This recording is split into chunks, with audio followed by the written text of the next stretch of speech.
বাচ্চাদের সামনে খাবার দিলে কিছু না শেখালেও দুইটা আদব শেখাবেন।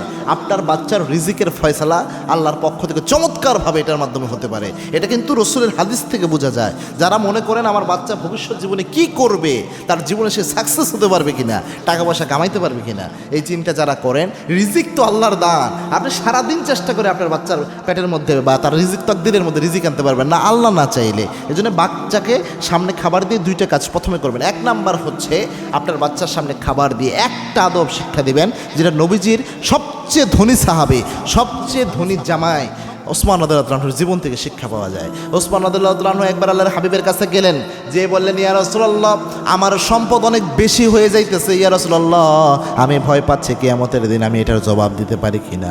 ইয়া রাসূলুল্লাহ, আপনি একটু আমার জন্য দোয়া করেন, আল্লাহ যেন একটু আমার সম্পদ কমাইয়া দেয়। আল্লাহর হাবিব সাল্লাল্লাহু আলাইহি ওয়াসাল্লাম বললেন, ওসমান যাও, এখন থেকে তুমি যখন খাবার খাবা, উটের পিঠে বসে খাবার খাবা। এই আমল ওসমান রাদিয়াল্লাহু আনহু করা শুরু করলেন।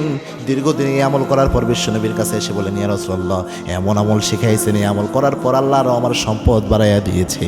সুবহানাল্লাহ। ওসমান রাদিয়াল্লাহু আনহুকে আল্লাহর হাবিব সাল্লাল্লাহু আলাইহি ওয়াসাল্লাম বলেন, ওসমান, তুমি কি এমন, যখন তুমি উটের পিঠে বসে খাবার খেয়েছো, তুমি কি এমন করেছো, এটা করেছো কিনা দেখো তো। যখন তোমার কোনো খাবার পড়ে যেত তখন তুমি কি করতা, এটা শুধু তুমি আমাকে বলো। সেদিন ওসমান রাদিয়াল্লাহু আনহু বললেন যে, যেহেতু খাবার আল্লাহর দেওয়া রিজিক, প্রত্যেকটা দানা আল্লাহর দেওয়া রিজিক, আমি এটার মূল্যায়ন করতাম। উটের পিঠে বসে যখন আমি খাবার খেতাম, কোনো দানা যদি নিচে পড়ে যেত, আমি উটের পিঠ থেকে নিচে নামতাম, নিচে নেমে যেহেতু আল্লাহর রিজিক, ওটাকে আমি পরিষ্কার করে আবার খেতাম। আল্লাহর হাবিব বলেন, ওসমান, যেহেতু তুমি রিজিকের মূল্যায়ন করো, তোমার সম্পদ জীবনেও কমবে না, আল্লাহ তোমার সম্পদ আরও বাড়াইয়া দিবে। সুবহানাল্লাহ। এই জন্য বাচ্চাকে সামনে খাবার দিলে এটা শিখাবেন, খাবার যেন এদিক সেদিক ফেলে না খায়, একদিক থেকে খাবে, এটা খুব গুরুত্বপূর্ণ। আল্লাহর হাবিবের সামনে একবার এক ছোট্ট বাচ্চা খাবার খাচ্ছিল এলোমেলোভাবে। আল্লাহর হাবিব বললেন, বৎস, তুমি তোমার সামনে থেকে খাও, এক পাশ থেকে খাও, যতটুকু পারো ততটুকু খাবার গ্রহণ করো, এদিক থেকে একটু এদিক থেকে একটু।